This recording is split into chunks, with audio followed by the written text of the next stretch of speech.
All right.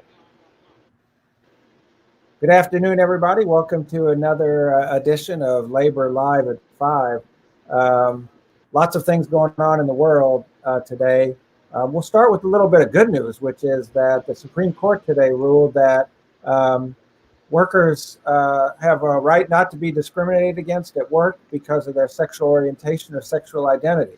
That is huge in terms of millions of people waking up tomorrow and being able to go to work and knowing that they will not be fired legally for being who they are. That's an issue that the labor movement has fought for a long time.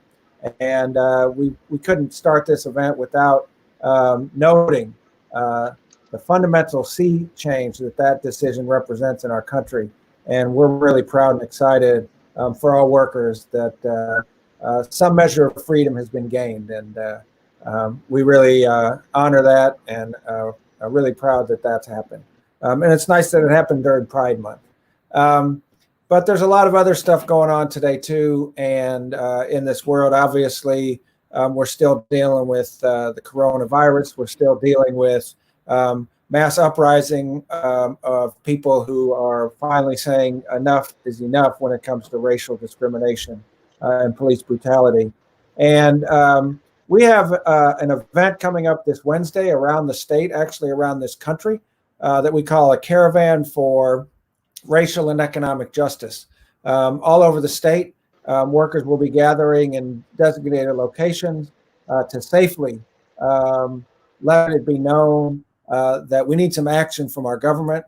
We need real action to start addressing some of the issues that workers face today. And that's what we're going to talk about tonight.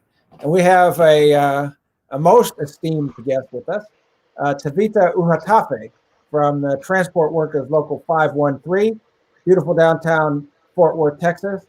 Tavita, thank you for joining us and welcome to the Labor Live at 5. Thank you for having me. Yeah, so Tavita, you're a shop steward with the local. Where do y'all work?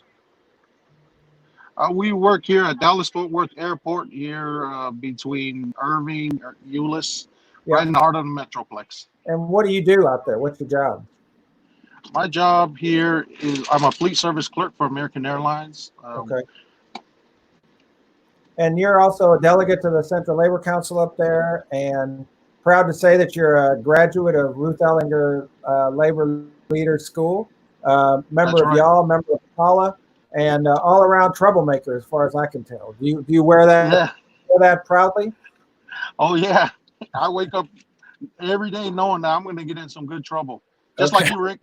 Okay, well, I try to be like you. So tell us about what it's like at work for y'all these days. What's work like in the age of Corona and the age of the uprising? Well, right now in the airport field, there has been a start like an increase in travel, but with the increase in travel comes the scary part where the coronavirus has kind of shown its face here in the airport. We've had a spike in cases affecting members from TW 591, where 30 aircraft mechanics were all hit in the same work area, and one has passed away, unfortunately, and 2 are in the ICU.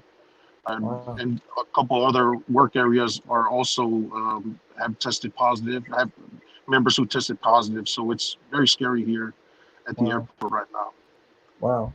And what about in the community? What's the mood in the community there? How are people feeling about just the way the world is going? Well, as far as the community is concerned, it feels like the state had rushed to open up. So there are still people who are hesitant to leave their homes. But like I went to the store earlier today, I feel for our UFCW sisters and brothers because, these stores are packed, and I don't have an exact number, but there's a lot of people not wearing masks in there, for their protection and their workers' protection. Yeah, that's the thing. It's like, it's not even about protecting yourself. It's about being a responsible person that takes the needs of the people you come in contact with into account. This notion that the governor says he's not going to require people to wear masks because he doesn't want to he doesn't want to infringe on their liberty is just like unbelievable to me. What about the liberty of the person that you're coughing into their face? Yeah, it's scary, and I have my parents as well as my in-laws who have underlying conditions. They're a little on the older side, and we just don't want to take anything home, whether we're at work or Yeah, wherever we shop. yeah. It's very scary. So do you have the feeling like that that the things that you're concerned about that you just talked about, you feel like those things are being addressed by your representatives in Congress for, your senator, your governor, et cetera? Like, what's the feeling there? Well, it's hard to say what our local officials are doing, elected officials are doing, because it seems like they have all they're telling us that everything's okay, but then we see the numbers and we see the sharp rise in cases every day in Tarrant and Dallas County, and it's almost as if they just don't want to address it. It's like out of sight, out of mind. Yeah, I don't get it. yeah. So I guess one of the things that we're trying to do about it is raise a little attention about that, and that's why we're having events this Wednesday. Can you tell us a little bit about what y'all are doing in Dallas, in Fort Worth? Well, in Fort Worth, the Tarrant County Central Labor Council is hosting an event. Uh, we're doing the Racial Justice Stakes of America Economic Essential um, event, where it's a caravan that we're going to be doing some protests. This also going around nationwide, but in Tarrant County, we're going to be meeting up in Fort Worth, and then we're just going to be parading our vehicles with any of those folks who join along, and just want to recognize the issues that are going on. Economically, as well as the racial issues that are also going on, and we just want to provide, you know, continue to provide the attention it needs.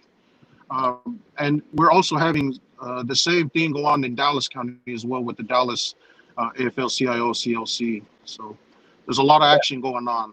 Yeah, in fact, there's a lot of of ways that people can plug into those events. And I think in the comments, I think we've posted a link where you can go and see if there's an action near you that you can plug into. But you talked about the issue of racial justice, and you talked about the issue of the economic essentials. In your mind, what's the connection between trying to keep frontline workers safe, trying to keep people employed, trying to help state and local governments, trying to protect and expand people's access to insurance? Like, what's the connection between those issues and racial justice? Why do you call it the Caravan for Racial Justice and Economic Justice? Well, that's a good question. There's a lot of the issues are connected because we, as minorities, we make up a large portion of the public sector workforce, as well as essential workers. I think it's something like 34% of the public sector workers in government are African Americans, but they're also more likely to catch the coronavirus and die from it.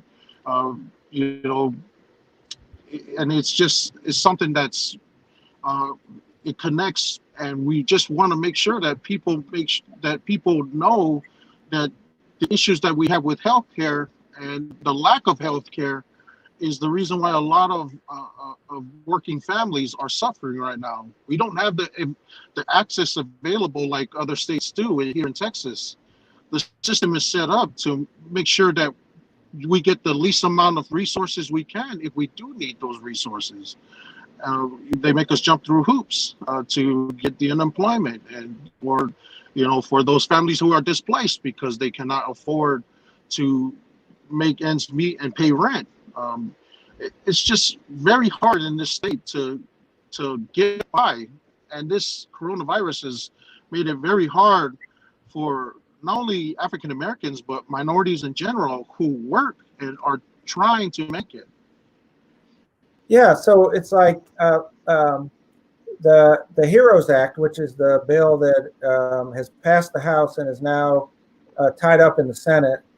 And certainly one of the things that we're trying to do is draw attention to the fact that John Cornyn and Ted Cruz have turned a blind eye to the very things that you're talking about. What do y'all talk about it at work? What's the sense of y'all's members when people just talk about the way things are going? Well, members in my own local, I have a very core group of people who follow along to what the local politics are doing compared to what the issues are at hand.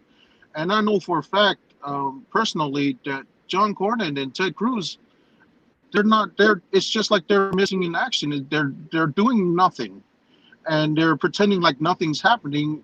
It's almost, I write him weekly, through email, and I try to handwrite letters to make sure that our senators realize that I'm a worker, I'm a constituent of theirs, and I'm I'm concerned about the sake of minority workers, African American workers who are suffering because of their inaction. And it's gone on long enough. We need to change this. Do you find that most of the folks that you talk to are able to make that connection? Like, how do y'all talk about race and things like that in the workplace? Well, I know in my local, we've done a great job over the years in just providing an avenue for minorities to grow. My local has done a lot for myself in making sure that I stayed involved however much I wanted to be involved, and we've done a very great job as a local to promote, to make sure that minorities have the same exact opportunities as our counterparts to rise up in our local. We're not perfect yet, but I can say that we are very comfortable identifying our differences, but what's more important is that we share what we have in common, because what we have in common is way more than what we have in differences. And I'm proud to say that my local's doing a better job than I've heard in other locals. We have right now, our local president is a Black man, and he's a very influential and a very his leadership is just, I couldn't be in the position I'm at right now because of, if he weren't involved in my my upbringing as a shop steward and a political coordinator for my local. Yeah, you raise a really good point, Kavita, about how important leadership is in terms of giving everybody a sense that that they have a role to play in this movement. What do you think is the most important thing that unions can do to make sure that that all their members, including and specifically members of color, women, have a path to leadership? We need to continue to advocate for promoting minorities and women to first of all run for office, run for those local election offices, and support them, because a lot of times you see, I know from experience, there was my first executive board female in our local was elected just this last election cycle last year, and I've seen personally from my eyes just how much she's trailblazed for all the women that work out here, and all the difference she's made, in the boardroom with, decisions that affect all our members. And, I would like to see more women get involved. I'm a member of our working women's committee in our local, because I want to learn how to make sure we promote women and push them to be the leaders that I know they can be. Yeah. And as you look around, what about in the broader labor movement? Do you think that we have some work to do there? And if so, like, what do you think we need to be doing, particularly around the issue of race? I think that the police brutality that we all witnessed recently has and the coronavirus both have something in common, which is, to me, they haven't created new situations as much as they've exposed the way things always have been for everybody to see. And what do you think the labor movement's role is in response to that? And what do you think that we need to be doing? Well, I'll take a page out of you and Teferi Jabari's conversation with Montserrat a couple weeks back. You know, there's no standing around, I believe, while people are beaten or killed. Or, you know, we in the labor movement, we have to work. We have our own battles, but we have to continue to push the narrative to make sure that not only people are protected, you know, work-wise, but that their rights to live, you know, and to prosper in this country are also on a level that are even level with everybody else. You know, it touched me. That conversation really sparked my interest into why we should continue the work that we do, as well as the caravan that we plan to do in Fort Worth and around the nation. We need to promote the issues at hand and make sure that there's a voice for all people, and that we all have a fair shot at making it in this country. Yeah, and so after the caravan, and we draw attention to those issues. What do we do then for the rest of the year, Tavita? What's the plan in Tarrant County to, you know, Brian Golden, the president of the Labor Council there, and Angie DiFilippo, who are both amazing leaders. And I know that the work that y'all are doing up there is really powerful. There's a lot at stake. Are y'all prepared? What are y'all working on to have an impact down the road? Well, in Tarrant County, we are proud of the work that's ahead of us. We are ready to flip the House, the Texas House, and we have 5 of the seats that are flippable are in our county. So we've been formulating on a weekly basis, a monthly basis, on how we are going to reach out to voters, to new voters, and to, you know, entice people who haven't voted for a while to make sure that these votes that they potentially are going to be casting in November can help a lot of working families that they know in their neighborhoods alone. We need to make sure that we get to the polls. And I know from a COC standpoint in Tarrant County, Brian Golden has opened the floor for us to make sure that we make sure we get the job done. He's pretty much unleashed us on the county, and we're ready. Okay, I know we're ready to get what we're doing. All right. We need to get it done. So Tavita, I've put up the link again. If people are interested in joining you in Fort Worth, y'all start at what, 11:30 on Wednesday? Yeah, 11:30. Yeah. And what are you asking people to do? Well, come here, meet us up at the CWA Hall here in Fort Worth. The address will be, you know, on the caravan website where you can find your nearest caravan. But right. In Fort Worth, we plan on rallying together, and we have signs made up. So no need to make signs, but if you want to make your own sign, you're more welcome. You're going to be driving in your own vehicle for the most part. So if you want to bring your family, I know the kids are out of school, and this is probably a cool way to get them out of the house if they're stuck at home all day. Right. This is a safe way to get them involved. You know, I take my kids to all the events, and that's what we plan on doing on Wednesday. That's awesome. All right, so they should join you there, and then they should continue to be active as we move forward. But Tavita, can I just say that, you know, you look around and the work that you're doing personally on so many fronts in the labor movement up there is so inspiring. And the depth with which you see and act with respect to all matters of injustice are really, really inspiring to me.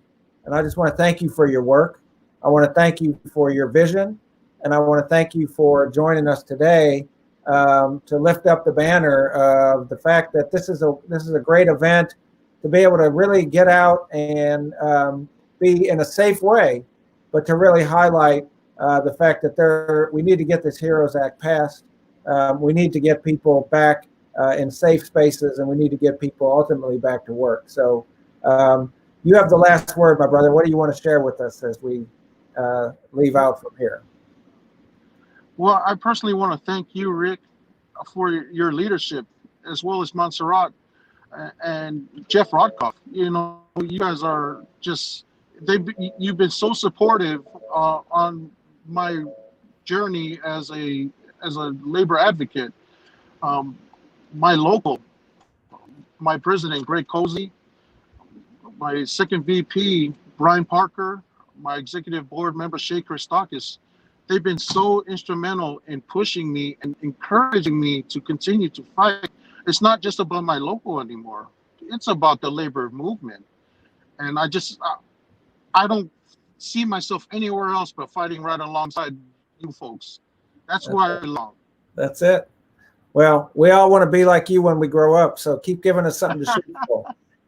All right. So, y'all, we want to see everybody out on Wednesday, whether you're in Houston or Dallas or Fort Worth or Austin or San Antonio or wherever you are. We want to see you. We need to make our voice heard. We need to get real action taken to move us towards economic and racial justice in this country. It's just one step on Wednesday. It's a big step. Let's go forward. Okay. Thanks, Tavita. Thanks for joining us. I think your break's over. You need to get back to work. So we'll talk to you soon. Thank you very much. God bless the labor movement. There you go. All right. Take care, brother. Thank you. All right. Bye-bye.